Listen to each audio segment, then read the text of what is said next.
Gray is here on the Blaze Radio Network. And welcome to it. Thanks for being here. 888-900-3393. Pat Unleashed on Twitter. Yesterday morning, Joe Biden tweeted this out. Exactly 4 weeks ago, I signed the Inflation Reduction Act into law. So today, we're celebrating. Tune in at 3 p.m. Eastern Time as I deliver remarks and welcome the leaders and advocates who made it happen to the People's House. Oh, wait. It's the People's House now? Wait.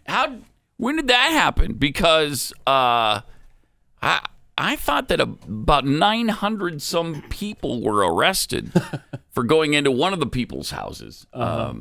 Yes, some of them broke windows and things, but a lot of them were. Well, I'll tell you about a person who just got a visit from the FBI from an anonymous tip. You read about that? Yeah, I did. That's another story, but we'll get into that later. Jeez. I mean, the People's House. Shut up. That's not how they treat it. That's not how they act. Unless, they're going to do a party with James Taylor, and James Taylor is going to sing, socialist songs and help us celebrate socialism.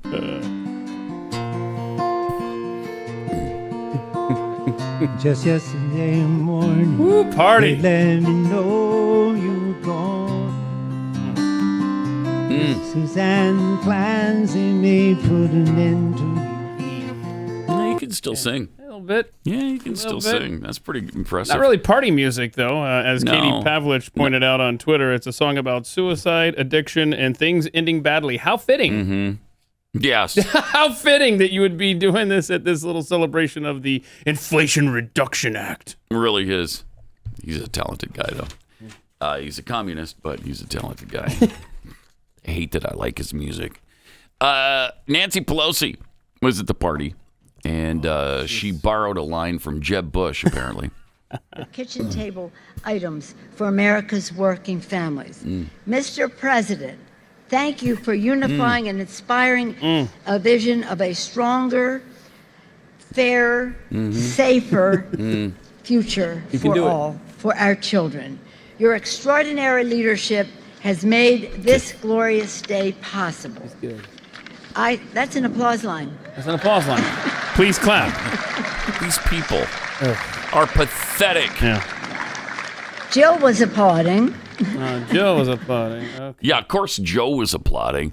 Yeah, I did all that. Yeah. Yeah, nobody else is applauding because nobody else believes your BS. Nobody else buys into that garbage. Yeah, as Sabes84 reminded us yesterday on Twitter, remember, the stuff they do in Congress is always the opposite of what it's titled, the Inflation Reduction Act. It's a good reminder because it's going to have the opposite effect. Here's another reminder. If you have to tell people it's an applause line, it's not an applause line. I see. So there you go. Then the big guy spoke, and he told us about the kitchen table, how great this was. Everybody with the kitchen table. It's been good for the country.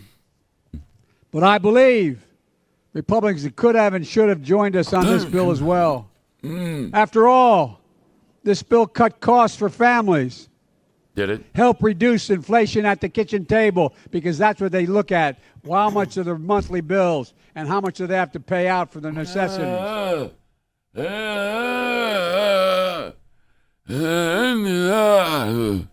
Jeez. He's good. Then the old man gets pissed off for some reason. Yeah, we have no idea. No idea why, because that's what happens when you have dementia. You just Think about what you'd think Get about pissed. at the time. Think about how you'd feel if you didn't have the insurance and didn't have the money. Relax. It's wrong.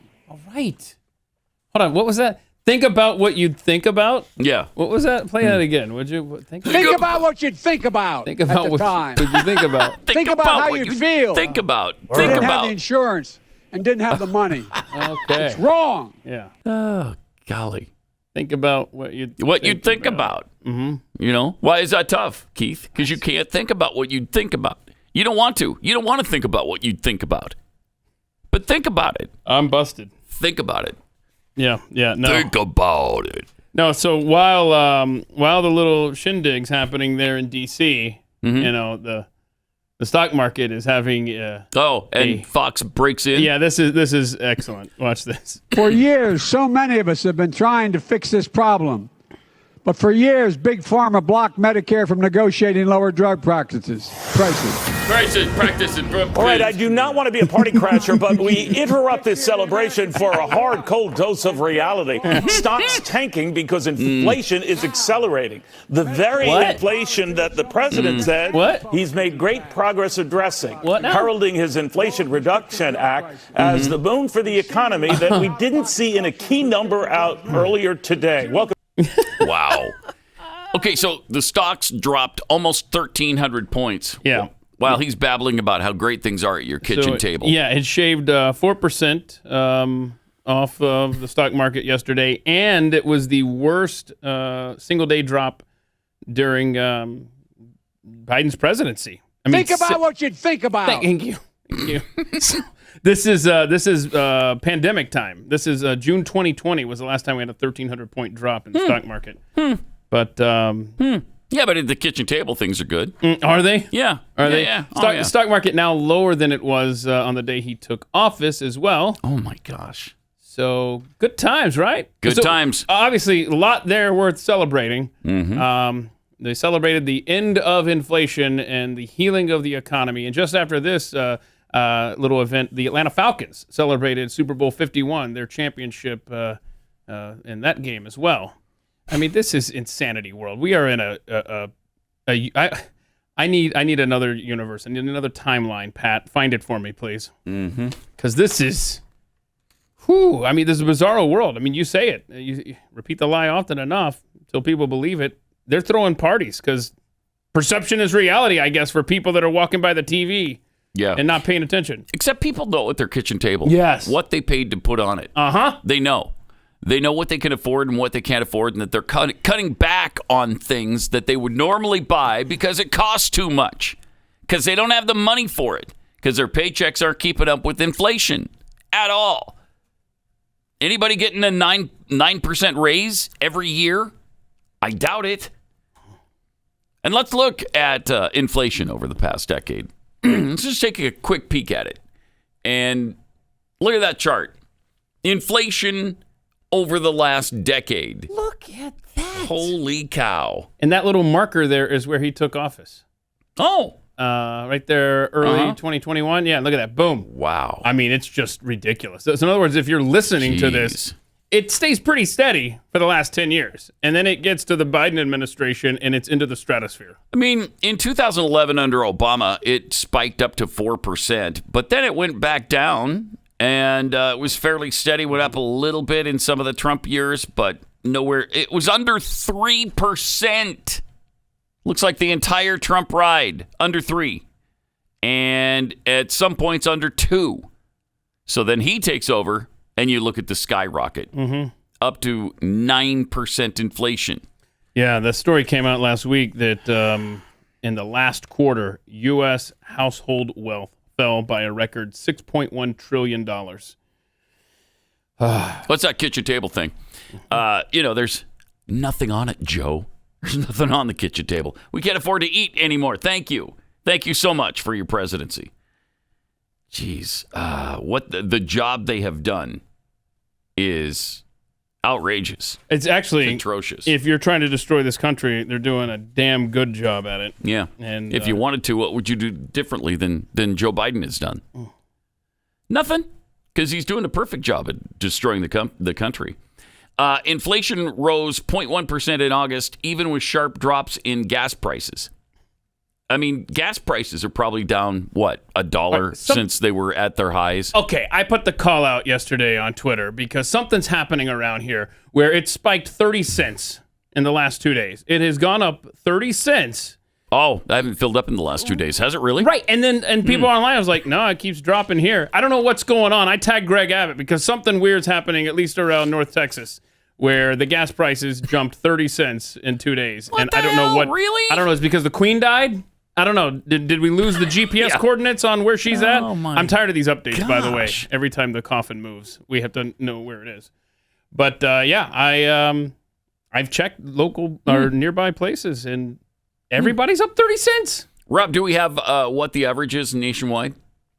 Because Rob usually has. Yeah, because see, we were so low, we were below $3 a gallon. They were like, "Oh no, you can't be doing that good, Texas. You gotta suck like the rest of us." And they're like, "Okay, adjust it." And now, so they did. So places that were $2.98 are now $3.28. Yeah. Wow. Now we're $3.70 for a national average. So the consumer price index increased. Oh, there it is, $3.70 a gallon. That's still way too high. Oh, of course, yeah. Way too high. Oh, yeah, I'm not saying it's a good deal. Jeez, $3.70. But yeah, we're spoiled in Texas because it was under $3 for a while. But you're saying it spiked above that again? Yeah. The consumer price index increased 0.1% in August, excluding food and energy. The inflation gauge increased 0.6%, both higher than expected.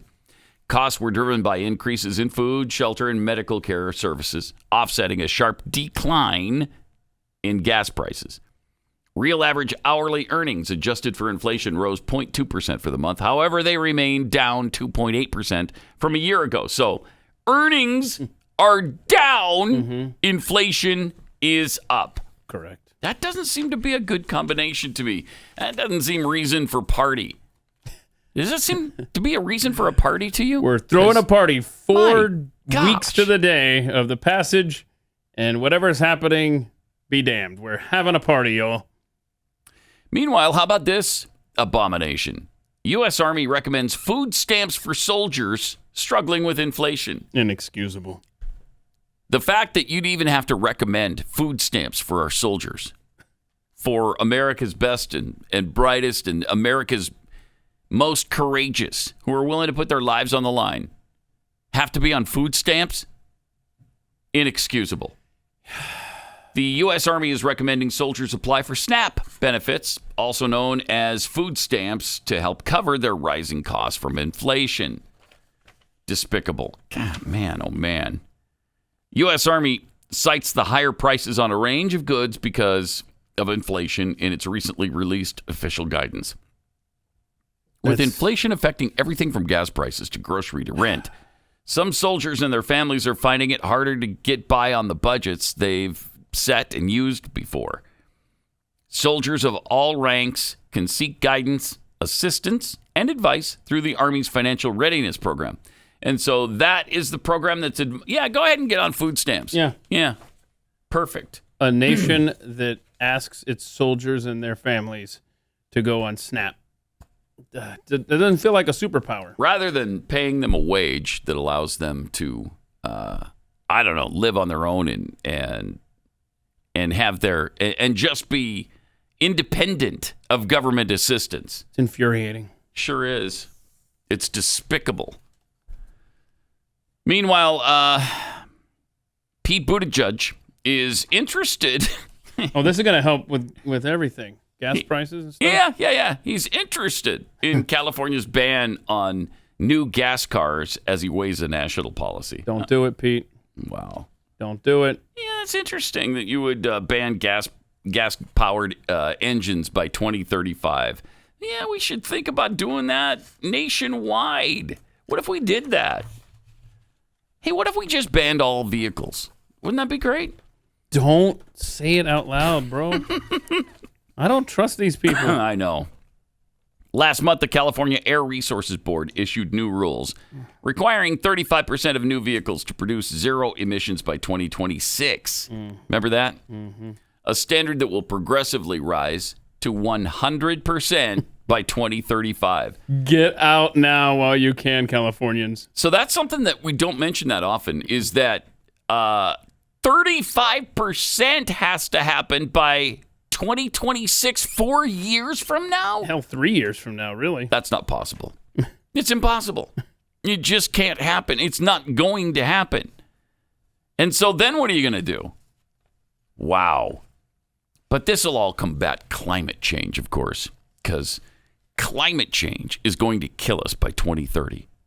The human race goes extinct in 2030. Oh. Yeah, not 2020. We got to hang on for 8 years. 2020 was an old date. Oh, okay. Yeah. We've revised it to 2030. Inflation affecting years now. It's interesting to see how the states are trying to go above and beyond what we're doing at the federal level, Buttigieg said.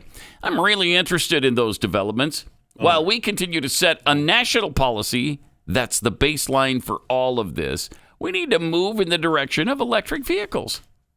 No. These people are sick. No, we don't. We don't need to do any of this. Now, I'm not opposed. I'll say it for the billionth time. I'm not opposed to new technology. I'm for it. I love the electric vehicles, especially the Tesla. That's actually, I think, the only one I've ever driven is a Tesla. And so I'd love to own a Tesla. And I would if it would take me more than 200 miles on a charge.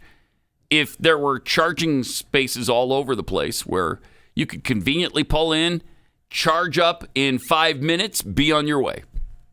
If it was just like filling up your gas tank, there'd be no reason not to, other than, the increase in price.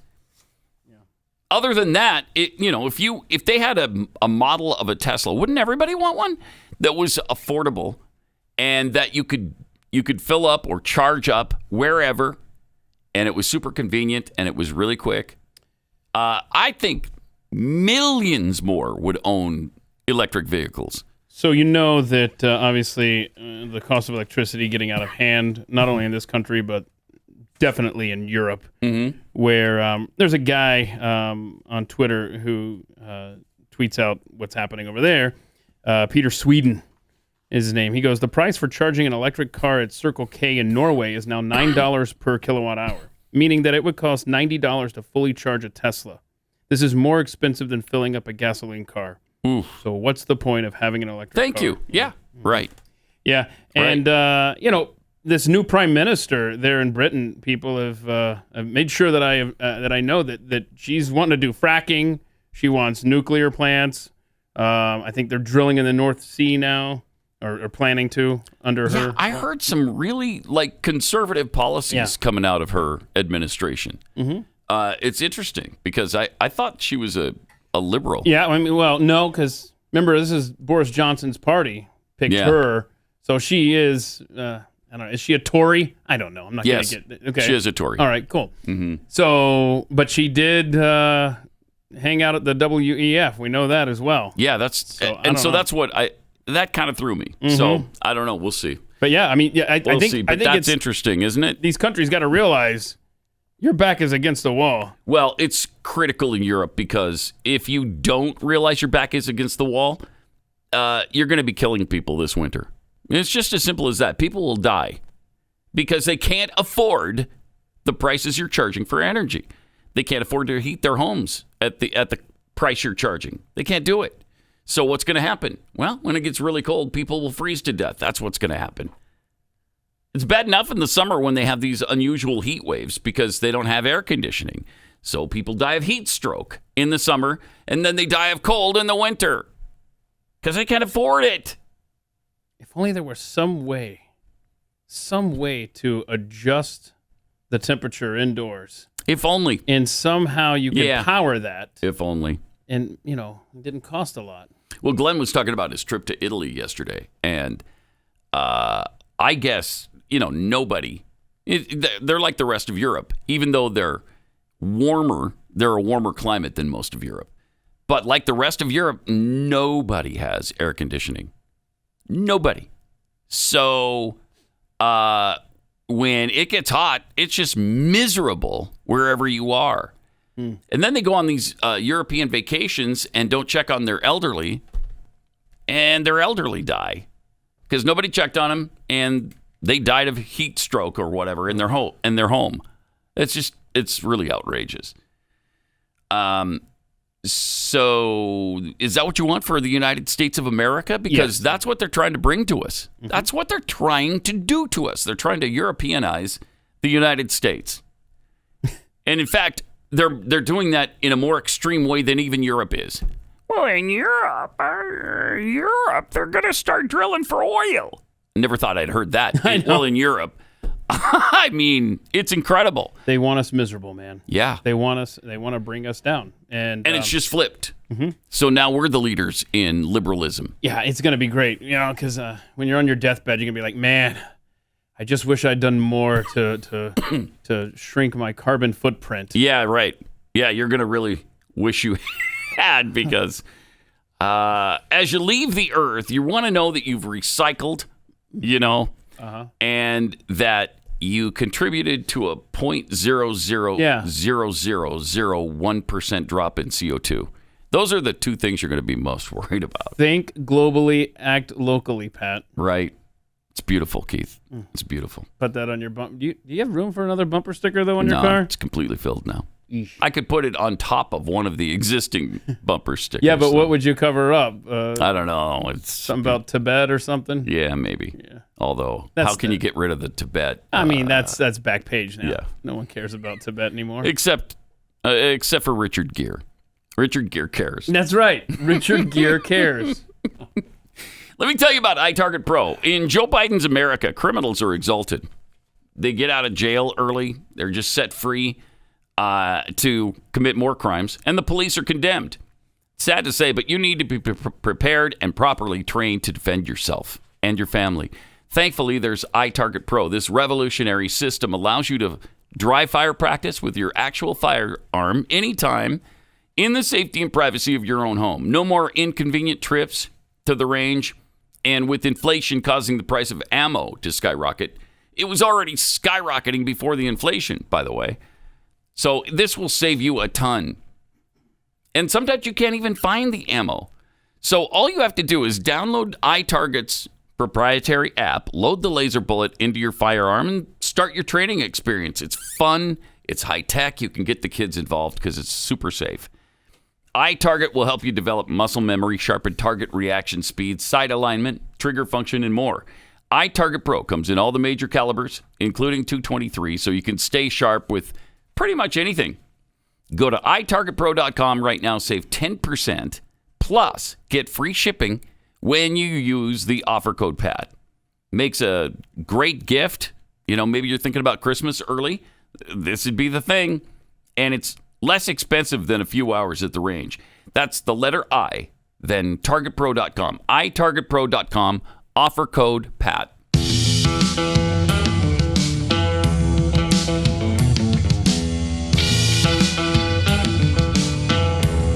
Pat Gray Unleashed. And did you see, though, that the Bank of Australia, beginning in 2025, is going to stop issuing loans for new gas and diesel vehicles? So there you go. There's your ESG in action. Anyway, just thought I'd tuck that in there. They're going to pay for it. Oh, yeah. I mean, these people are going to realize the horrific mistakes they're making right now. And again, the electric vehicles, man. What it takes to get those batteries and all the functionality and stuff, the microchips and all that good stuff. If you care about the environment, you got to look at the whole process, not just while you're driving it. You are. How was it manufactured? Yep. They but they don't care. No, they don't care. They want to feel good, Pat. Yeah, well, I hope they feel great right now because they're getting their way, and let's see how much it helps because it's not going to. Apparently, something that's going well is the Ukraine's fight against Russia. The tide has apparently turned in Ukraine's favor. We were hearing for a while that Russia was making huge strides in taking over Ukrainian land. Well, Ukraine has launched the greatest, supposedly according to a military expert, the greatest counteroffensive since World War II. Military experts are gushing over Ukraine's stunning military advances over the past few days, which broke through Russian lines in the Kharkiv region. They reclaimed more than 1,200 square miles of territory. Wow. Forced hundreds of humiliated Russian troops to retreat in disarray. They've abandoned their equipment and they were running for their lives. One villager said, yeah, they just dropped their rifles to the ground and ran. Wow. This is not the way the Russian army has been sold to us over the years. I'll tell you that. Ukraine has launched the greatest counteroffensive since World War II, according to urban war expert John Spencer. Look what they've done. They've achieved the unachievable. Ukraine's ambassador to the U.S. said, we have to win. And this counteroffensive shows that we can win. We don't have any other choice. We will advance. As we said before, we will not surrender, and we will liberate all Ukraine because this is what we have to do, not only to restore our territory integrity, but to save all our people who are under occupation. Okay. Apparently, there's videos posted on social media that show Ukrainians kissing their liberators. It's a lot like World War II. While Ukrainian President Zelensky thanked his forces and warned there will be more tough fighting ahead. Huh. Well, and it's interesting because even in Russia, there seems to be a lot of talk from military experts on Russian TV that they have suffered some serious setbacks, and they're admitting to it. So it must be pretty bad for them right now. Yeah. I just wonder, somebody had a great thought on Twitter. I can't recall who said this, but why are we just giving this stuff to Ukraine? Why aren't they, since they are buying it? Right. Well, yeah, and just exchanging it maybe for grain, since they're the world's breadbasket, right? That's a really good point. It sure is. Mm-hmm. That would be helpful. By the way, Wouldn't it? Yeah, just don't panic though, because Xi and Putin are meeting later this week. Jeez. I'm sure they're gonna just talk about how much they love America. Oh yeah, and you know they are, because they both do. No. It's and it's no secret that they love us a lot. Yeah, Ukraine's going to be on the agenda. Obviously, that's what we need. We need holy cow, China getting involved with Ukraine.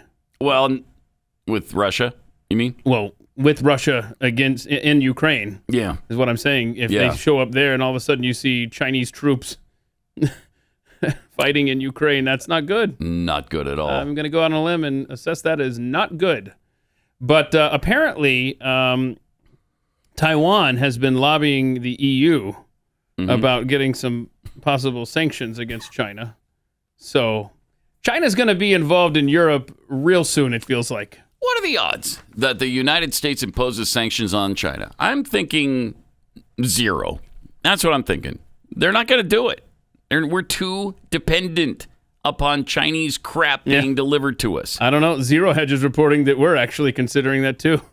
I'm telling you, man. It's about to, if you think it's ugly now, oh, hang on. We'll check in 6 months. No. Mm-hmm. How do they make these boneheaded decisions? I mean, a blind man can plainly see how catastrophic these things would be. It's outrageous. Yesterday, Peter Zatko, who was high up in the company of Twitter, saw some things that made him very concerned. Yeah, welcome to the crowd, because we're all pretty concerned about certain things. And Twitter's one of them, actually. He's the whistleblower that came forward and was testifying in front of the Senate yesterday. There's some interesting stuff that he spilled. Here's some of what he said to the Senate yesterday. Chairman Durbin, Ranking Member Grassley, members of the committee, I appear before you today to answer questions about information I submitted in written disclosures about cybersecurity concerns I observed while working at Twitter. My name is Peter Zatko, but I'm more often referred to by my online handle as Mudge. For 30 years, my mission has been to make the world better by making it more secure. You're going to have trouble taking him seriously from here on out. November 2020 until January 2022, I was a member of Twitter's executive team. Mudge was? In my role, I was responsible for information security, privacy engineering, physical security, get to the point, Mudge, information technology, and Twitter global support. But not coming with another name. I'm here today. Because Twitter leadership is misleading the public. All right, pause it right there. That's, wow, good. Somebody telling the truth. Thank you, Mudge. Except, he destroyed all his credibility with that. Why would you use that when you're testifying to the Senate? My online name is Mudge. Well, I think because that's where you... Anyway. I'm better known on Twitter. There are exhibits that show his name here. As Mudge. How did he get the name Mudge? Hang on, what is that short for? That I don't know. We'll chew the fat next with Jeffy. Now back to Pat Gray. Got some on the tweets Blaze here. Radio Network. Oh, sorry. My mother never taught me not to interrupt people. Blame her. Blame her for that. And she's not around anymore to defend herself. So, Wow. Yeah. All right. Rowdy introvert tweets, definition of tone deaf. Throwing a party celebrating the economy while everyone else is weighed down by the same economy. Yeah. Kitchen table giblets, inflation near record highs, soldiers on food stamps. But hey, no mean tweets. Yeah. Am I right? You're Got that right. taken care of. You're right. You're right. Sarah the Roma, considering how much money we've given Ukraine, they better advance. Right. Frank Johnson, they want everyone equal. Equal poverty worldwide. That's exactly what's going on, too. They always said they wanted parity throughout the world. And we always said there's no way you can bring the rest of the world up to our standards. So the goal must be bring us down to theirs. And that's working. exactly what they're doing. Jeffy's third moon tweets, agree that the left's green plans don't work. Unfortunately, that's not good for us. They'll just say, we failed because we didn't do enough of it. Oh. Just like they always do. And Oh, that's yeah. true. That's exactly right. Well, he said yesterday, right? I know you played some of his speech yesterday, but he said yesterday he was going to do some great big thing ever dealing with climate change. It's just incredible. I don't know that it's ready yet. I sent it in because I was like, of course he said that because it's no joke. Ever. Oh, man. It's just agonizing. All right. In the meantime, let's chew the fat with Jeffy. The band. This seems slower than normal. Running it through the squeeze button. He's Bob. I think it's running slow. Wow. It's weird. Like we got a stretched tape or something. Yeah. That's what she's playing. So now it plays longer, huh? A stretch. Oh, good. tape. Yeah, that's Good. even better, right? So more of it. It's a stretch tape. There it is. That's what it is. That's what it is. That's what it is. I'm so glad Rob plays the behind-the-scenes Jeffy video every time. Love it. It does nothing but make me want to have a smoke. And time to chew the fat. In just a second here. Yeah. As soon as the theme runs its course. With Jeffy. Little space news. NASA tweeted yesterday, Artemis 1 flight test around the moon will launch no earlier than September 27th. But probably later. With a backup opportunity, October 2nd is still under review. So, And if there's clouds on both those days, what do they do? well, then they just reschedule. Okay. That's all. It's no problem. Can they still, or does it have to be a year down the road? That's a good question because their window, they have a 70-minute no cloud window on the September 27th, and they have about a 109-minute window on October 2nd where they're hoping that there's not going to be any clouds. So I don't know. I mean, they completed their repair work. They left it out on the pad. They didn't wheel it back in. They reconnected the ground. The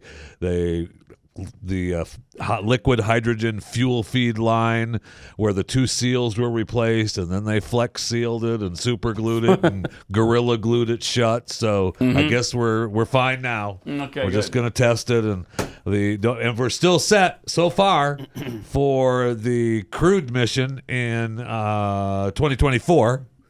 And then the Artemis 3, where they're supposed to land on the moon, should lift off maybe in 2025. Well, I've got some bad news for you. Cape Canaveral, September 27th forecast is partly cloudy. Oh, boy. So we're looking at October 2nd, maybe. Right. Maybe.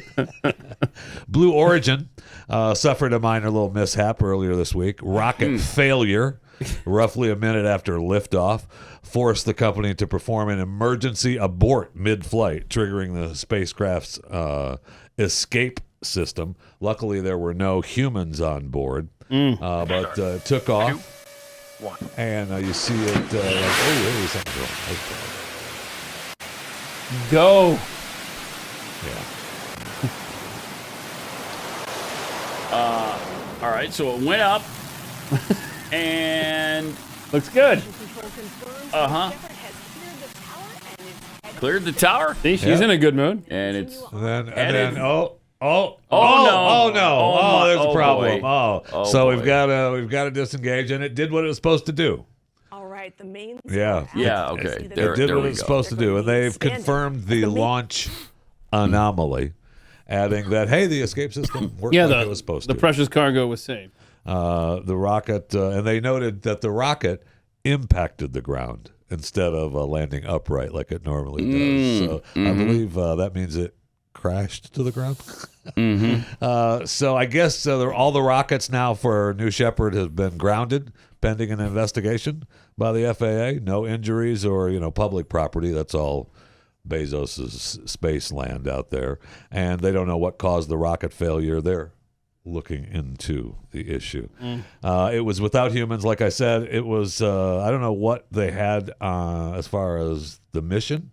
I think they were having some kind of payload that they were testing. Probably a satellite up. or something. No, they don't. No? Not yet. They're going up. They're trying to get a deal with NASA for some other payloads to go up and test. But obviously now that's we kind of put that on hold right now because Bezos wants. He still has his tourism business, which I guess that rocket had gone up 8 times before, but I don't know if they ever used that rocket when humans went up. But we'll see what happens. Bezos wants in that space business bad, so yeah, he does. He's testing as much as he can. Remember, back in November of last year, we talked about the SpaceX Falcon 9 rocket that launched the double asteroid redirect test spacecraft, otherwise known as DART. DART is going to be used as the battering ram to crash into an asteroid the 26th of this month. The mission is an international collaboration to protect the globe from future asteroid impacts. And the asteroid, according to the experts, posed no threat to Earth, but it's the first test of the kinetic impact technique, using a spacecraft to deflect an asteroid for planetary defense. So they do a final maneuver on September 25th, 24 hours before impact, and then the team will know the position of Dimorphos within 2 kilometers. From there, DART will be on its own and autonomously guide itself into the collision. And so we'll see if it works. Then we'll know. We'll get data from the spacecraft, and we'll see exactly what happened. This is the perfect little thing that they have going. So DART, if DART hits Dimorphos at 15,000 miles per hour as planned, it will test the Earth defense theory from the kinetic impactor. Now, Dimorphos is about, according to them, 6.8 million miles away from Earth. So we'll see if it works. Apparently, they have not seen the documentary. That it doesn't work. That doesn't work. No. You got to land there and drill down. Hey, you have to drill. And plant some nuclear weapons. You have to drill. Explode it's just them. that simple. You got it. You put a firecracker in your hand and leave it open. And if it goes off, what happens? You Nothing. burn your hand. You burn your hand. You close your fist, what happens? You lose your fingers. Your wife's going to be opening your ketchup bottles for the rest of your life. So, man, I believe we've covered this. Yes, we have. That's just science. That's science. Well, the guy that told us was pretty much the smartest man on the planet. Yeah. So we ought to listen to him. That's right. I'm just saying. Congratulations to Wheel of Fortune.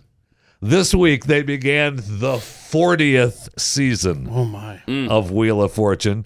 Pat said they used to sit around after 10 years and go, how long do you think this can go on? They stopped asking after 20 years. Wow. I know. It just keeps demotoring along. Now, the good news is that the puzzle board, which hasn't been updated in nearly 2 decades, now features some of the same technology that powers the NASA rovers that explore Mars.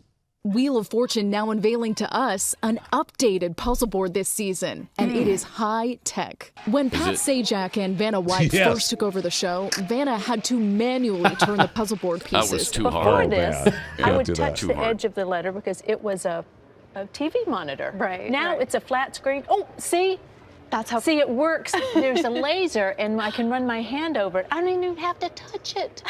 You want to try? I Let's do. see if it'll work. That's Just run your- dangerous. see if you can do it.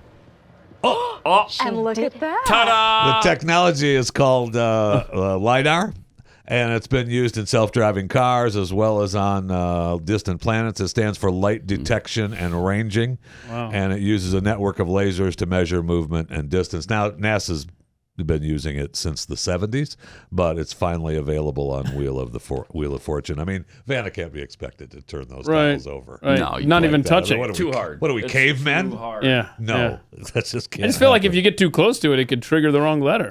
Careful up there, Right? That's what I'm worried about. I mean, I think Vanna will be able to handle You think she'll be able to? Yeah, I know. I'm just, I'll trust Vanna. She's a veteran. 40 veteran. years? Yeah. A Wheel of Fortune? Something. That sure is. else. No kidding. Just a little passing. The WNBA finals are still going on between the Connecticut Sun and the Las Still Vegas going on? Aces. Well, the finals. I mean, we've had the championship game and stuff, but we are in the finals now with the Connecticut Sun and the Las Vegas Aces, and that continues through this week. The WNBA finished the 2022 regular season, delivering its most watched regular season in 14 years. Viewership across its national television partners, Went up ABC, to 3. CBS, ESPN2, was up 16%, Pat. Yeah, from 16% to 3 over 2021. It set new now that's marks an of average. engagement. Sometimes there were 1, sometimes 4. Or yeah, But it all averaged it out. took was one of your players getting imprisoned in Russia. They said that they right. averaged. Now that was a little bit more than 3. All right, I'm not going to have you. All right. Make fun I don't, of them. Okay. I don't want to mislead people. All right. They averaged 379,000 viewers, making it the most viewed season in the league's television history. Okay, and just to give you an example of how good that really is at 379,000, the Texas-Alabama game on Saturday, college football, averaged 10.6 million viewers. And between 2:15 and 2:30, when the game was on the wire, more than 15.1 million people were watching. Wow. Okay? And just to give you another example of how good the WNBA is, Sunday night's Bucks-Cowboys game. Yeah. After you sprinkle in all the streaming devices, 25.1 million viewers watched that game. Wow. And that was a crappy game, too. I'll give you another example. College football, late night. The game ended at 1 in the morning Central Time. Yeah. 2.4 million people. At 1 in the morning. Well, I mean, it took BYU. Baylor. BYU Baylor. 2.4 million. It was their highest late night game since 2016. Yeah. I mean, it took BYU 2 days to win that game. Finally, It did. let's get it over with. But they won it. They won it. Yes, they did. Yes, they did. Another tough one with Oregon this weekend. And they needed, they for sure needed that Baylor win. No, they did. They needed to get out of that with a win no matter what. Speaking of BYU, they had an unusual or unexpected defender for their volleyball team. Yeah, we'll get into that coming up because nice. You'll be. I was surprised, but no doubt, it's amazing. Now the remembrance of the Queen is still ongoing until. I hadn't noticed. Yeah, well, I'm just letting you know. The funeral's on Monday. I don't know if you know. No, I had no idea. I see where the UK Nobody's talking about it. Yeah, why that's why I wanted to tell you about it. Where's the coffin at this exact moment? Do we have the GPS coordinates? We actually do. Absolutely Yes. have the GPS We can give you the coordinates. latitude and longitude of it. I see where the UK is asking all the world leaders to take a bus to the funeral. And I think President Biden got special dispensation from the king to take the beast. And then some others were like, hey, what about us? We're major world leaders too. We don't want to ride a bus. So Macron and the emperor from Japan and Trudeau, I guess, get to drive their separate cars to the event, for security reasons. And so I was sent a picture of what Joe Biden wrote. Remember when he signed the condolence book at the British Embassy last week? Remember he brought his index card and he had to copy down what he was going to put in the condolence book. Well, nobody ad libs that. Nobody just you thinks be of it sure right then and there. Yeah. You've had a team of specialists working on what you're going to write. And I will say, I noticed that the promo clips that they put out of this now do not show him taking out the card.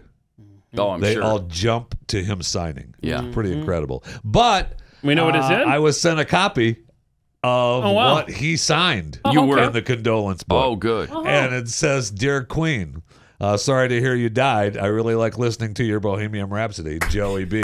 That's nice. That's a sweet message. I don't know that that's been fact checked. Huh. It's the president of the United States. I had it sent, I had it sent to me. I mean, that's the what are you going to do? What are you going to do? You were speaking of... That's an honest mistake, though. I mean, a lot of people probably thought it was Queen the band, not, the reigning queen. You think so? Yeah, I think so. Okay. A lot of people. That makes sense. Hey, remember to subscribe to my daily podcast, Chewing the Fat, available wherever you get your podcasts. Okay. And you can just subscribe and make sure you rate and review. Thank you very much. I appreciate it. I also would like to say that I know you're talking about the BYU game. Man, I wish Missouri would have played this weekend. But, Yeah, they did. They did play. I wish they would have had a game. They got their anuses kicked sideways by Kansas State. It was ugly, man. Ugly. I think they're in for a tough year. A real tough year because we got the tough Abilene Christian coming up this week. When Abilene Christian and Missouri get together on the football field, you can throw out all the records, all of them. You absolutely can, because it's just too heated and too unpredictable when they clash. Hey, did you see that ESPN's College Game Day is going to go to, what was it, Boone, North Carolina, for Appalachian State? They're going up to Boone, North Carolina for the Appalachian State game. Who's App State playing? Do we know? Troy, I think, but it does not. Oh, that's a big one. The App know. State Troy game. But it's about you know what they say when App State and Troy get together. You want to know a fun fact? Yes. 2 Sun Belt Conference teams have beaten the Huskers in recent years in Lincoln, Nebraska. Of course, last week was Georgia Southern, and previously that was Troy. There you go. There you go. This might actually be a really good game. I don't know. It might be. Troy. App State is actually pretty good. Yes, they are. They're pretty darn good. That's a solid They beat football someone team. this weekend. Someone like Texas A&M. Formerly ranked 6th in the nation. That's a great win for them. That sure is. They've become a pretty darn good program. I sure have. All right, 888-900-3393. More Pat Gray Unleashed coming up. Pat Gray is here. Yeah. On the Blaze Radio Network. Okay. Thanks for joining us. Great to have you with us. 888-900-3393. Also, Pat Unleashed on Twitter. We told you that there was a shocking development of somebody standing up for BYU. This is incredible. Mm-hmm. Yeah. This is a big report. It was report? about 6 minutes long, I think. Wow. And we only pulled, 90 seconds of Okay. it maybe. Yeah. Let's see. This is from CNN. Whoa, what? Wow. Here it is. And that some sort of misunderstanding occurred. For its part, Duke issued a statement saying it was standing by its players, but notably, the Richardson family has not yet responded to CNN's request for comment. Look, systemic racism is real and corrosive to the soul of our country, but facts always have to come first. Listen to ESPN host Stephen A. Smith, who covered the controversy extensively. All right. Racism, prejudice still exists in this country. We all know it. We know how prevalent it is, and we know that it's something that completely needs to be eradicated. Having said that, we're not doing ourselves any favors if we bring it up and broach it when it doesn't exist. Wow. Thank you. And that's the key that we need to focus on. Mm-hmm. That's right. And that's why it was surprising to hear the head coach of the South Carolina women's basketball team, Dawn Staley, say that she was still okay with canceling her team's games against BYU, regardless of the results of the investigation. Staley says that she's standing by her decision because of her own personal research and commitment to the well-being of her team. What? But when investigations turn up a very different fact pattern, it's incumbent upon everyone to acknowledge it and adjust. Yes. Fidelity to the facts is all that we as journalists and citizens should ask. It's understandable From there's CNN, a desire to believe that's people when they a say they've laugh. been victimized. But the accusations have to be backed up by facts. And when the Yes. facts don't fit, upon further review, we need to set the record straight with as much intensity as the initial reports. What? This from the guy that continually ignores facts, especially when it comes to Donald Trump. But hey, I'll Take what you can get, right? I'll Yeah. take it Yeah. because Duke has been ridiculous during this time. Duke athletic director Nina King, issued a statement standing by Richardson, which is fine. All right. I guess. She said the 18 members of the Duke University volleyball team are exceptionally strong women who represent themselves, their families, and Duke University with the utmost integrity. Okay.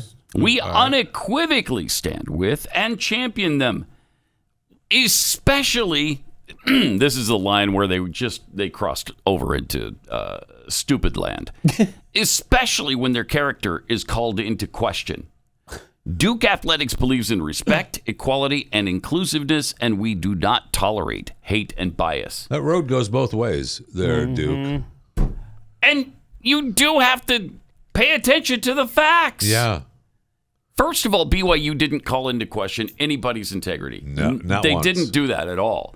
But when you find in your investigation nothing happened, even though she said it did, what are you supposed to do? Lie and say, we're going to punish a bunch of people, even though it didn't happen. What do you want from them? My gosh. And you can still stand behind your players. Sure. But evidence has shown that what she believes she heard may not have happened. Thank you. Yeah. Have a good day. Have a nice day. Right. They did apologize and reinstate that fan. Yes, they did. That was They've reinstated the rock section, Better too. keep his- The Roar of Cougars, the student section, that's back in business. Oh, my gosh. So they did undo what they did. What's this reaction right here? It's Well, funny. they were It's funny to me very that- premature Yes, in they dropping were. all Yes, that. they were. They really were. Yes, they were. And it was early on that we knew that, okay, we've reviewed all the tapes. We've listened to all the audio, and no one except her heard this. Including her teammates. Right. Including the Duke coach. Nobody heard it. No. Why? Because it wasn't said. That's why. Well, have you looked into the possibility that everyone but her is deaf that was present? You know what? I hadn't. No, I haven't. That didn't occur to me. That could be. Okay, there's a good explanation for it. Except they seem to be hearing everything everybody's saying now. But momentary deafness, mass momentary Could be deafness a vaccine is a thing. side effect. It does Right. happen. I don't know. Side effect of the vax. And I love the statement from Lisa Pamplin, you know, the fairy godmother of Rachel Richardson. Oh, yeah. That made such a big deal out of this. She lives here in Fort Worth. Fort Worth. She said BYU's statement today does not change my position. okay. Well, no, of course, nothing's going to. Correct. In fact, the statement and the findings are in keeping with what I and many others anticipated. Daily across America, the burden of proof in instances like these involving people of color, as well as marginalized people, economically disadvantaged people, and disempowered people, is shifted unfairly and without hesitation. Oh, my gosh. That is just asinine. First of all, the burden of proof has always been on the accuser. You prove it. We don't have to prove our innocence, even though they did. But it wasn't, though. You know, in today's world, we've reversed that. Right. In many cases, Prove you we've didn't do reversed it. that. Which in this case is exactly what happened. It is. Yeah, it is. Ugh, I can't take it. Mm-hmm. It's outrageous. It's fun. All right. Yale gifted $1 million to study alleged racism of video game characters and their hair. Okay, that's money well spent. How do I, dear Yale? My name is Jeff Fisher. Oh no, what's wrong? I am studying. I want some study money from you. I am studying the racism of shoes. I think the shoes you wear tells what kind of racist you really are. And on top of the shoes, I believe that the shoelaces you choose are just as dangerous. That's critical. Please give That's me $1 critical million. to your study. I think you need $2 million. One for the shoe study, and then one for the laces. The laces. Yeah. Yeah. So you got to get $2 million. You can't combine both of those No. into one grant? No, not and do it justice, Keith. Sorry. My bad. So they're looking into the alleged racism inherent in algorithms that create video game avatars. I've been really confused and perplexed about that, too. Yeah. Professor Theodore Kim is tasked with leading a team to, quote, develop new tools and algorithms to bring inclusivity to the digital screen. It's about time. Finally. The school argues the algorithms in video games are deeply biased and use predominantly European features to create avatars. I hate when that happens. Yeah. If it was Canadian features, I'd be okay with it, but not European. Not European. Huh. Yale's press release claims that the most biased aspect of the avatar algorithm is the representation of human hair. Okay. Specifically type 4 hair, which is described as a characteristic that most commonly occurs in black communities. There is too little representation of type 4 hair. But there is representation, just not enough. Not enough. Kim will lead a group that will investigate the algorithmic representation of type 4 hair as a uniquely anti-racist problem. So wait, hold on. Okay. If type 4 hair is represented, then how do you continue to represent type 4 hair? You see, there's only one kind of type 4 hair. Yeah. I don't know how would duplicate. Kim, an associate professor of computer science at the Ivy League University, said that the research will help identify harmful systemic racism in video games. Oh, good. How long have we talked about that? Oh, my gosh. The type 4 hair problem. I mean, This is I think something- we first brought it up in the late 50s. Yeah. Wasn't it? Yeah. Well, maybe it Might was have the been early before then. 60s, but I think it was earlier, too. I agree with that, We discuss Jerry. it, off the air all the time. We've just The never type 4 hair we've problem? We Yeah. just never cracked the mic to have this discussion, and Right. our hand was forced. Well, we didn't believe we could do it justice without proper research And funding. And funding. We should have filed for this grant money. We definitely should have. Man, as much as we've been railing about it off air, shoot. How many times have you seen the lack of type 4 hair Opportunity in video lost, games? yeah. Way too many I know. times. Kim saw the opportunity and took it. Good for her. We blew it. We just blew it. Why do we always miss the boat on these? I don't know. I guess we're just we're not anti-racist enough, and we need to become such. So we're working on that. Just know we're working on it. Okay. Yeah. But some good news with the race story there. This Oberlin College, these students. They're going to pay nearly $37 million to a local bakery that sued the school for libel. Good. Following a 2016 shoplifting incident involving 3 black students. Okay, so what happened was, the Ohio Supreme Court last month declined to hear Oberlin's appeal of a lower court ruling ordering the college to pay $25 million to Gibson's Bakery, which accused the college of branding the store as racist and harming its business as a result. So Oberlin College is they're disappointed in the court's decision, of course. They are. But here's what happened. In November of 2016, Alan Gibson, the son of bakery owner David Gibson, chased and tackled. You can't trust bakers, first of all. Bakers, very difficult people to trust. It's very true. But go ahead. I live with a baker. Because they don't give you can't trust her. Unlimited supply of food. Yeah, they make you pay for it, bastards. But the son of the bakery owner, David Gibson, chased and tackled a black male student he had suspected of stealing a bottle of wine. 2 black female students who were with the male tried to intervene. All 3 were arrested and later pleaded guilty to misdemeanor charges. The arrest triggered student protests outside of Gibson's, where flyers accused the owners of racist business practices. You're supposed to let them go when they steal. Okay. A student Senate resolution. Did they steal the wine? Yes. Well, they pled guilty. Yeah, they did. A student Senate resolution condemning Gibson's was emailed to all students and was posted in a display case at at the school's student center, where it remained for a year. Wow. Wow. Oberlin College officials ordered its campus food provider to stop buying food. They're lucky to still be open. From the bakery. Are they even open today? It doesn't say. I don't know. That's a tough road to hoe right there. But now they've been charged and ordered to pay $37 million total. Good. For slander. Yeah, good is exactly right. Yeah. Wow. And they lost a couple of family members during this, ordeal as they were fighting all this in court. And it's just a tragic story about this family bakery who's been there, like you said, forever, and then treated like this. 1885. Oh, man. Yeah. And it looks like they are still open, I believe. So what were they supposed to? Yeah. Somebody steals wine, and because they're black, you just let them go? Is that what it is? Is that what we're supposed to do now? That is racism.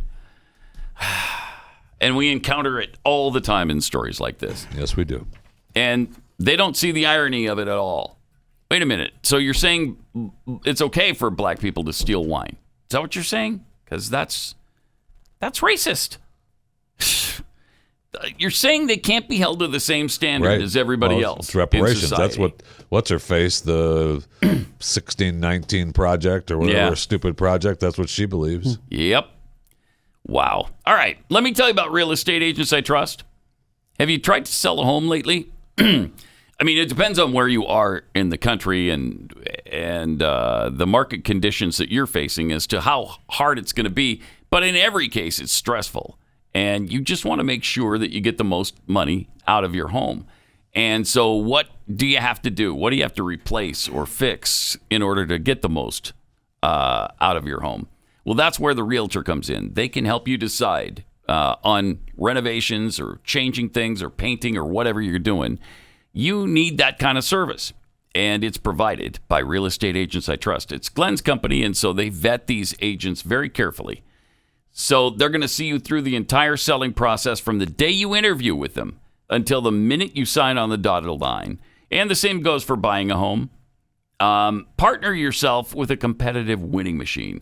Real Estate Agents I Trust. Name says it all. realestateagentsitrust.com. Pat Gray is here on the Blaze Radio Network. Yep. The worst day in the history of mankind. Oh, no. January 6th. Hello. It's the day democracy almost died. Right. You're right. Trump almost killed it on that day. Nearly killed it. As he was leading the charge to go break things in the Capitol building. As he was sitting in the dining room. Well, but that's White how House. he led the charge, though, from there. With a ketchup bottle. Right. Which he threw. He poured on a steak or I thought that was a hamburger, burger. and Yeah. then he threw it on the wall, which is punishable by death. Waste of good Heinz ketchup, I'll tell you that. That's true. And you are a Heinz ketchup police officer. I am. Thank you. Chief inspector or just like low-level inspector? No, he's high in the ranks. I am a detective. Come on now. Detective, my bad. A Heinz police officer. So just 3 days after the January 6th Capitol breach, one of the Capitol Police's top intelligence analysts sent a blistering email to I bet there were exclamation points and everything. Probably. Sent it to his supervisors, blowing the whistle on what he said was their failure to heed clear intelligence warnings that the right-wing rioters planned to storm the Capitol. Yeah, he tried to warn him. Tried to. He asked for more police, right? Yep. Okay, Trump asked for the National Guard. This guy asked for more Capitol police officers to be there. And in each instance, they were told no. Yeah, in other words, Nancy Pelosi wanted this to happen. Now, I have a hard time believing there was a plan to storm the Capitol building. I think it was a spontaneous occurrence. Some people may have thought, yeah, we're going to go in there. But I think for the most part, people were just there to protest. I think it was actually the plan of Ray Epps and the FBI. But what do I know? Well, yeah. Yeah, didn't you have that interesting story about the FBI showing up at somebody's house, too? Indeed. Oh, well, they've been showing up yes, they a have. number of houses. This is a around the purge, country. and you better be careful. It's nuts. I mean, they have milked this January 6th thing. They're continuing to milk it, Yeah, man. it's not going away anytime soon. The FBI just showed up at a Trump supporter's house because there was an anonymous Joe? I'm losing my mind and my And your voice, voice, all yeah. at the same time. An anonymous tip that she was at the January 6th riot. She wasn't. She wasn't there. But because we got the tip, we're breaking down the door. Unfortunately, they didn't break down the door, but they knocked on the door. Why is the FBI here? So The woman's daughter gets her, and she thinks it's a joke at first. And she gets to the door, and sure enough, it's the stinking FBI. What? Yeah, ma'am. We heard from an anonymous tip that you might have actually been on the Capitol grounds on January 6th. Have you not surveilled the 14,000 hours of videotape to know who's been there and who hasn't? And we're still believing anonymous tips of people that were there? Yeah. I find that hard to believe. How about the tips the FBI ignored of, say, Larry Nassar and what he was doing to female gymnasts for the longest time? Maybe you could follow up on real tips, guys. Just a thought. Jeffrey Epstein, for instance. How about that? Why don't we follow up on who his co-abusers were? Who were all the people that flew on that plane with him to that private island? Shh. There was nobody. Nobody. So apparently, the woman said that she was terrified. And I'll be honest with you, when my daughter woke me up telling me that there were 3 armed FBI officers at my door, I thought she was joking. Immediately threw on some clothes, though. I called my husband. I was crying. My knees were shaking. And even though I knew I'd done nothing wrong, after seeing Joe Biden's speech the night before, I thought, oh, my God, this is political. Well, yeah. Yeah. So she knows. She told Tucker Carlson that in her frightened state, she thought they can take me out of here in handcuffs, and I'm not coming home again. So I went outside and I said, gentlemen, you're scaring me. And they proceeded to tell me that they were given an anonymous tip that I was at the Capitol on January 6th. Jeez. So somebody who doesn't like you because you're a Trump supporter can just call the FBI and say, yeah, I think my neighbor she was at the Capitol building on January 6th. And they're going to show up? And they're going to show up and harass you over that, sending 3 agents to her home. This is unbelievable. It's completely out of control. Yeah, they just took Pillow Guy's phone, too. Yeah, they surrounded him. That's the other thing. Yeah. Yes, Mike Lindell. Mm-hmm. And he said, I use my phone for everything I do. Yeah. For all 5 businesses. I control it all on my phone, and they took it from me. Why? Because the purge has begun. And they're not going to stop. They've got the power. They know it's waning, and they're going to do everything they can to make life miserable. Like we're some sort of behind the Iron Curtain nation now in Eastern Europe. That's what's happening right now. That's exactly what's happening. Got to keep us in line. Yeah, just can't. Because they know he's a big Trump supporter. Oh yeah. He can believe whatever he wants. By the way, he can believe that the election was stolen if he wants to. That's not hurting anybody. I don't care how strongly he believes it, how many times he says it. We don't have to believe him. So he can believe whatever he wants. Right. But no, they come and confiscate his phone. They've continually tried to put him out of business. Yeah, they have. Yes, they have. And they're not going to stop, apparently, until they succeed. I mean, he was out going hunting with his buddies, stopped off at Hardee's, and had surrounded by the FBI. So they must have been following him. Yeah.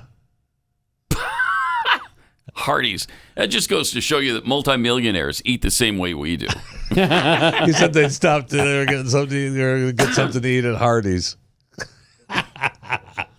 Maybe the FBI could spend some more time on the Hunter Biden stuff that they completely buried to try to influence the 2020 election. That disinformation campaign from the FBI, if you ask me, has been quite effective on public opinion. Yeah, check this out. We've got a pie chart about it.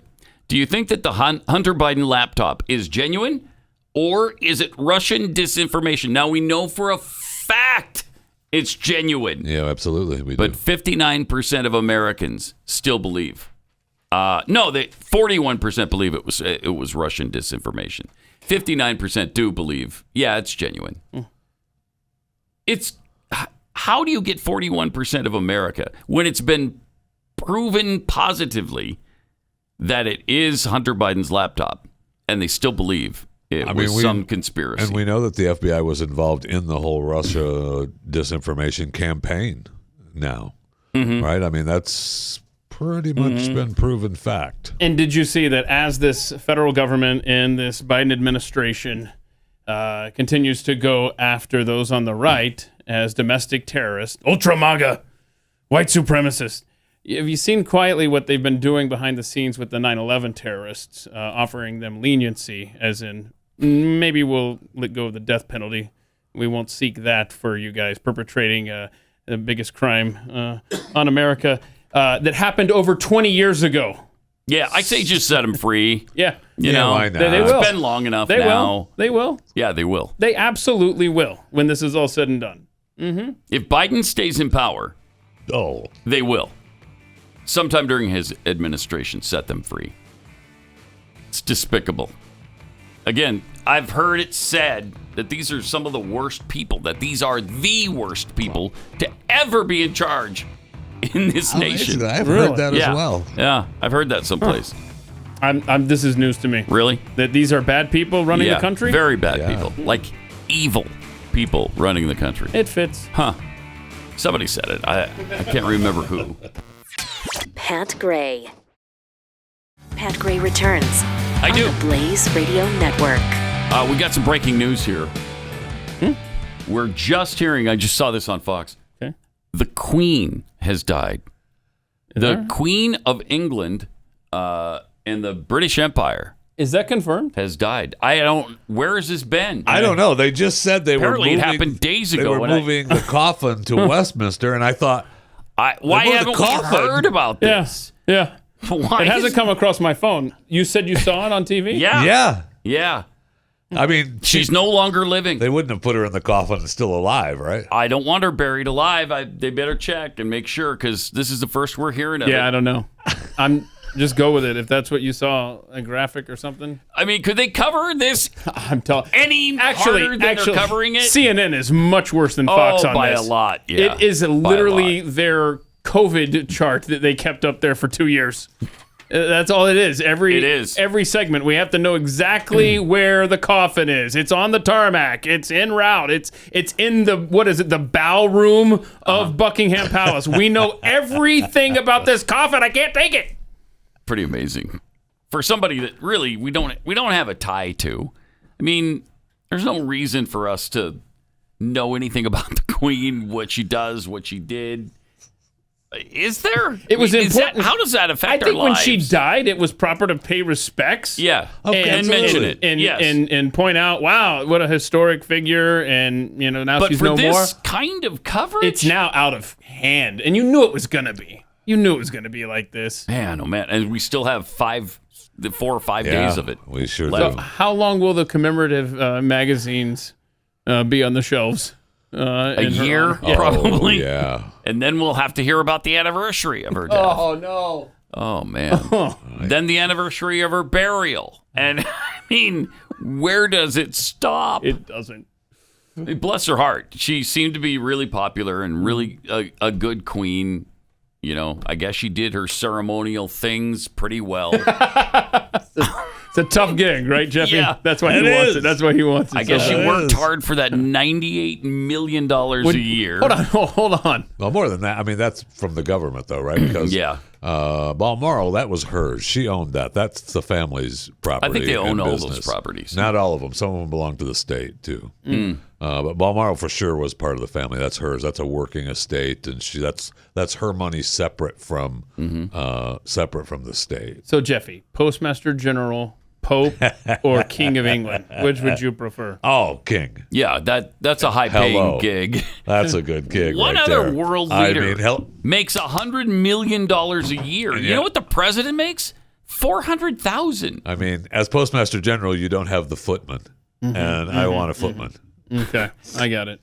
Look up and see what the Prime Minister of Britain makes a year. What do they pay that guy? Oh, I don't know. It's a woman too, by the way. That girl. Yeah, because I was thinking Boris Johnson. Sorry, it's been. Okay. They've had a change. It's been a week. Yeah. They had to change. Maybe she had something to do with it. Was she the last person? Was she the last person to see the Queen alive? By the way, she goes and sees her. The Queen looks fine. Next thing you know, kaput. She's dead. The leader. Yeah. I see where what's his face in Israel might be coming back again. Speaking of changing of the guards at government. Oh, Netanyahu? Yeah. Oh, he's absolutely coming back. Yeah, he is. Looks like 84,000 pounds is what the 84,000 is all. That's what I'm seeing here. But they give him a place to stay. Right? You get a house. You get Section 8 housing. Because 10 Downing Street, that's a dump. Well, now I'm seeing 164, 161. So I Still, guess that's not that much. There's something there with the. I think it's like the Queen thing. Remember that? I think it's 84 in cash and then another 80 or so in expenses. So if you include and stuff, everything, it's 161 that's or whatever. That's what I'm trying to figure out. That's here. way under. And with the housing, so what? And he's the actual governing If you force. say one more time. Right. She is the person who occupies that office. I'm really not speaking of anybody specifically. Okay, so here we go. The office is the one responsible Uh-huh. for leading the country. So it's 80,000 for prime minister and then an additional 84,000 because they're an elected member of parliament, which equals the 164. Wow. Jeez. So they double. By being elected with your party, you get the double cash. Yeah. Okay, so And then, of course, plus the Joe the Biden, House. of course, like you mentioned, 400,000. Donald Trump, of course, donated every salary that he earned as president of the United States. But Every nobody penny. ever mentions that. No, they don't. No, they do not. But if it was Biden who was donating his salary, they'd be talking about that Believe nonstop. me, the big guy isn't giving up his money. No, he's not. Got some tweets here. Perpetua 1988 tweets. Imagine you travel back in time to before the 2020 election and disclose to yourself about what the future holds in the 2 years that have passed. How do you think you would have reacted to hearing about all the insane changes that would happen? You wouldn't believe it. You wouldn't have believed it. Jim Eagle 17. I know a few people that went to Oberlin. They have fewer students than my kids' high school. Their endowment fund is over $1 billion. Wow. The judge should have given them half of it. Yeah, the people that were the Isn't it Princeton bakery. that's going to start paying for tuitions? I don't know. I haven't heard it. One of the universities is going to start paying the tuitions out An of Ivy some of League their school endowments. is? I think it is. Oh, Really? Wow. Listen to that, man. Oberlin College, 2,978 enrollment. 2,900. Yeah, smaller than most 6A schools in Texas. That is. More people stop at the Starbucks I drive by every morning. Jimmy James, 1776, tweets, the FBI also dropped the ball on the Parkland school shooter. But when it comes to parents at school board meetings and the My Pillow guy and random people who were at the Capitol, that's where they're going to buckle down. No kidding. Disgusting. Liberty Trucker tweets, unfortunately, I have no faith in a red wave in November. Even if the Republicans win, I think they'll do what they say as a party they do best. Nothing. Mm-hmm. Alpha 7615, the Russian army running in fear is comparable to the Republican Party running in fear from the weaker Democrat Party. Yeah, Princeton is paying the college costs and all other costs for families making under $100,000 a year. Nice. Really? Yeah. So it's kind of like what we talked about when we talked about how Harvard and Yale could just do it and just pay, and then it would be a self-perpetuating thing, right? The people, you'd graduate and they would just donate back to the fund, and it would just continue on because there's enough money in the pot already. Yeah. To do it for how many years? At Harvard, they could pay for every student every year for 50 years. Yeah, okay. So from their endowment. Yeah, I mean, it would just be a self-perpetuating thing, and they could pay for everybody. And they'd never run out of the endowment either because, as you said, it's continually replenished. So, but would they ever do that? No, I don't think so. But I'm surprised somebody is. Yeah, I know. And it was Princeton for sure. That's interesting. Is there a number of people? Oh, there is. It's 1-800-PRINCETON. It's interesting. Okay. Right on the wall behind you. You Thanks, doofus. Ivan. Let me tell you about My Patriot Supply. Here's a deal you can't pass up. Go to preparewithpat.com, and you're going to save $250 on a 3-month emergency food kit from My Patriot Supply. Limited time only offer, designed to help you save money while you prepare for the food shortages that are really just around the corner. There are going to be food shortages. Farmers keep warning us. And it's time to listen. My Patriot Supply wants to help your family be prepared, but they can't offer this discount forever.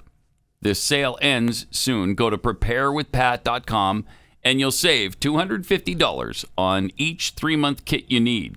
And you should really have one kit per person. per family. So it's nice to have that peace of mind when you have that backing you up, just in case, the grocery store shelves go empty again. And this food stays fresh for up to 25 years, so it's going to be there when you need it. And with the $250 savings, it's more affordable than ever. Go to preparewithpat.com, save $250. Preparewithpat.com.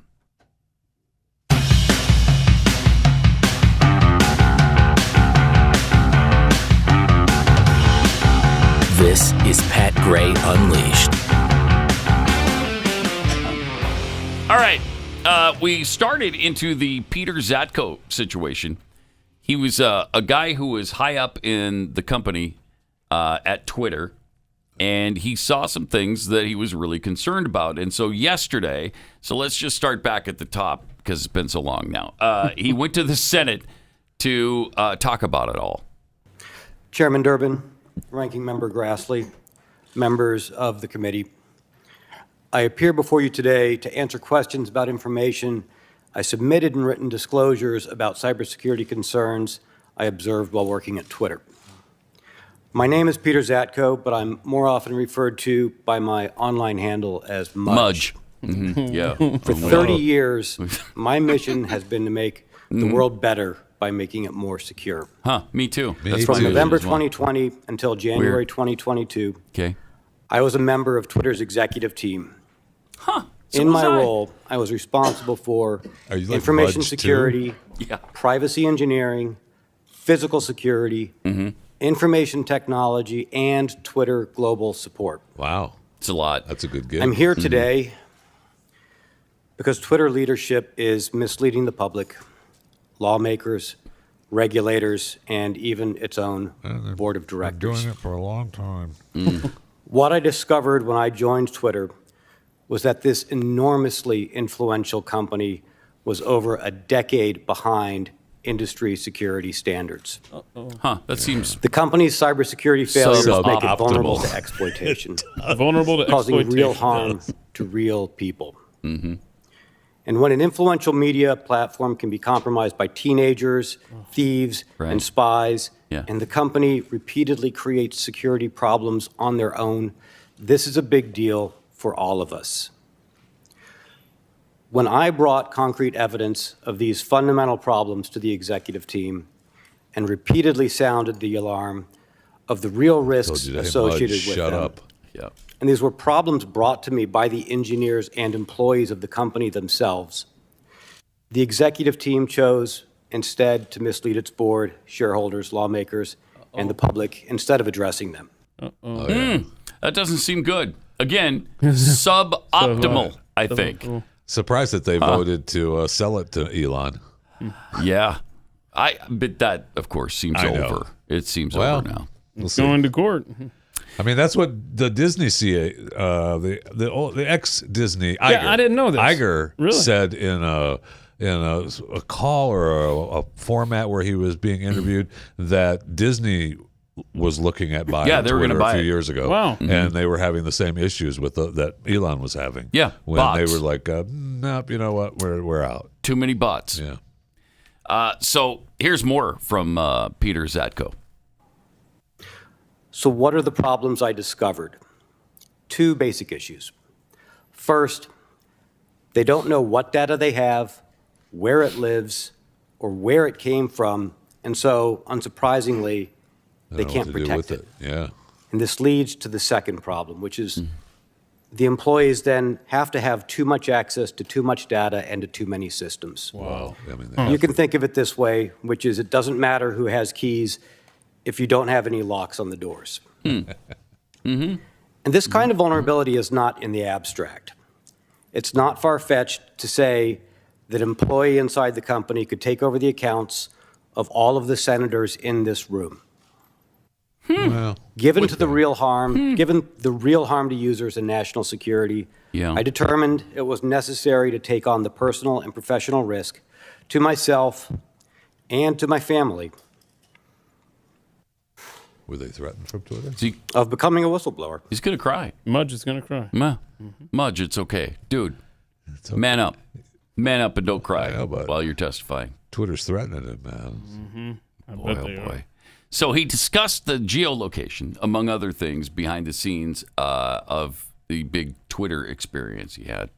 Got it. And that means that these 4,000-ish employees would have had access to live user data. All 4,000 Twitter. employees have they access could access to individual anything. users' personal information, including their live data. Have I got that right? Yes, sir. If they so they would have access to the production environment. If they spent the time to meander around and look around, they would find that they could access these large troves of data. Including geolocation data? Did you testify to that earlier today? I know that Twitter has IP locations and that they do use geolocation services based upon IP addresses. Wow. 4,000 employees with access to that data. That's extraordinary. So those employees would be in a position then, if they wanted to get this information and dox Twitter users. Is that fair to say? That is a concern of mine, sir, yes. Wow. That's a significant concern. 4,000 people with the ability to dox individual users who pick up the phone and use Twitter. So, by the way, that's everybody at Twitter. It's not like they have 100,000 employees. They've got 3,900 employees, according to this. Wow. So all of them have access. That's good. All right. If they choose want. if they choose to try to get to it, right. So Peter Zatko is worried about the control Twitter engineers could have over your account and how much information is available. A user on Twitter that was harassing some members of the executive team and some members of the board. And as an example, this person, the CTO, came to me and said, Mudge, is this a real viable threat? Do I need to be worried? Who is this person? And it took me maybe 30 minutes to reach out to an employee and say, what do we know about this person? And then it only took that person maybe 10 minutes to get back to me and said, okay, here's who they are. This is the address where they live. This is where they are physically at this moment. They're on their phone. We know their phone number. We also know all of the other accounts that they've tried to set up on the system and hide. And we know who they are on the other social media platforms as well. Okay, well, yeah. I give you what he's saying is chilling, but I'm having a really hard time with a grown-ass man who goes by the name Mudge. That's his hacker name. That's his online persona. People walk up to him and say, Mudge.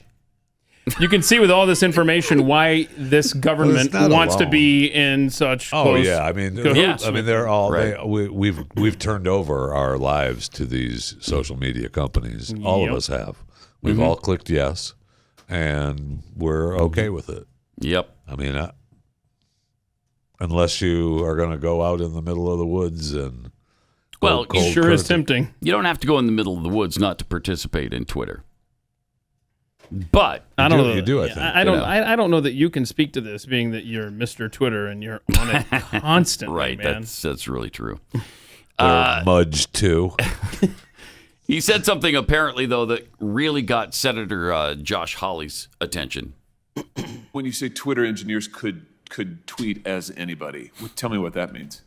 That meant a Twitter engineer understanding how the running systems and the data flows were operating could then access and inject or put forward information as I mentioned in my oral statement, any of the senators sitting here today.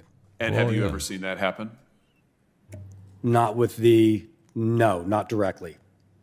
Not directly. Are you concerned it has happened? Do you have some reason to believe it may have happened? The number of cases that were reported to me by individual engineers saying, hey, we found this, I'm going to try and have somebody fix it, where that was the exact problem and we wouldn't know if it had happened in the past. Yes, I am concerned. Wow. I think that's pretty significant testimony. Nah, yeah, I mean, that's not a problem. When you use, I don't know if you use it, it's called TweetDeck. But when to use that, you give them the right to go into your account and tweet for you if they so choose. They don't, but you give them the right when you sign up for it. Because I almost didn't do it. Really? When I almost didn't sign up to you. But then, I'm like, well, I want to use it. I want to use it. That's how they get us. So go ahead. Yeah, but it's convenient. So go ahead, yeah. Well, but what about the security risk? Yeah, I don't care. No, it's convenient. I don't want to use it. Okay, all right. We're so easy. I know. We're so easily No, I duped and misled. Pat, I said no for Minutes. Minutes? Was it minutes? I think it was days. Oh, okay. I think was it was really? days. Yeah, Wow, I good for know. you. I held strong. Good for you. Incredible. But what are you going to do? That's where we are. I know. We've just I turned just it want all to. I over. just want to take the picture. Okay, that's all I want. Yep. If you, I just want to sure, I access don't the care. article. I just want to see the site. Let me in. Yes, I agree. Okay, Let me click fine. that box. I agree. And I'm not a bot. There are sidewalks on this square and this one. Yeah, let me in. Yeah, I wonder how much leeway there is on that. It's like click on the crosswalk, right? Yeah. And there's like a little corner of the Yes. crosswalk, and there's one. Right. Do I click that, or are they gonna no? Yeah, this is a bot. Right. And so we do it all. Yeah, we do. Because we just want whatever. Fill in know. the blank. I just want. And I want it now. And if it doesn't happen now, then we're pissed. So we've just gotten spoiled, and we don't care about our security at all. No, I mean that was the big deal with Facebook and what they've been fighting with their ads and their location for separating their ads to specific customers and locations. Mm-hmm. And then when he said, they said that he lied to Congress saying that Facebook didn't do that. Well, Facebook didn't do that, but they were giving the information to another company that was doing that. Yeah. So I mean, Yeah. And So Zuckerberg is just a flat out liar too. Well, they all are. So I good mean, luck. I get an update from Google once a month where I've been. Do you? Yeah. So I appreciate it. Thank you. From Google Maps, they let me know where I've been. Thank you. Appreciate it. Then I know. there's the intrusive Microsoft stuff, which tells us what we've been emailing to people. Right. How about doesn't end. How about the oh gosh, on Gmail, if you ask a question of someone and they don't respond, like 5 days later, you get a notification from Gmail that says, waiting. "Should we follow up on this?" Yes. Like. And I mean, I appreciate it. Thank you. Mm-hmm. Now Pat could use that. Mm-hmm. Yeah. That little reminder there. One of us is a little more secure than the others in this room. Pat's off the grid, and not necessarily by choice. It's pretty much by choice. I just choose not to use my phone and Twitter and Facebook and whatever else. So to end on a happy note, though. Oh, good. I like happy. Here's something kind of fun. Did you see that Tim Allen is coming back as Santa Claus? Santa Clauses, yeah. It's for Disney Plus. Disney Plus. I was thinking, I almost said Apple, but it's Disney. Yeah. Disney Plus is going to do a limited series on Santa Claus. I guess he's retiring. It's like Santa Clauses, right? They're going to have a bunch of them. Yeah. One of them's Peyton Manning. Yeah. Looks like it'd be fun. And it debuts on Disney Plus on November 16th. All right. Drop the first 2 episodes, I guess. So Tim Allen was good enough for Disney to be Santa Claus, but not Buzz Lightyear. No. Interesting. They wanted to go in a different direction. Okay. Yeah. All right. How'd that end up This doing was at a the old younger box Buzz. office? Not well. It well did at all. not do well. No, not good at all. I mean, it's probably doing okay on Disney Plus, but is it gaining subscribers? I doubt it. And they're doing okay though, subscriber wise. Disney Plus? Yeah. I'm sure they are. Do you know what they're up to? I think they're over Netflix now. No. I think they are. I don't think so. They've got a couple 100 million. 200 million Disney Plus subscribers? Are you sure? So. But Netflix has more than that, too. Look it up. Netflix has 220 million. 220 compared to Disney Plus at 152. Okay. No, they've got more than that. They broke 200. No, they didn't. Well, this story's dated August 11th, so I'm sure they rallied and came up with 80 million new subscribers in the last few weeks. In your face, Jeff Fisher.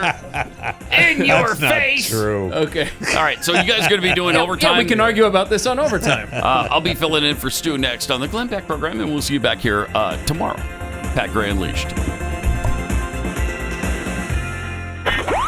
Pat Gray, only on the Blaze Radio Network.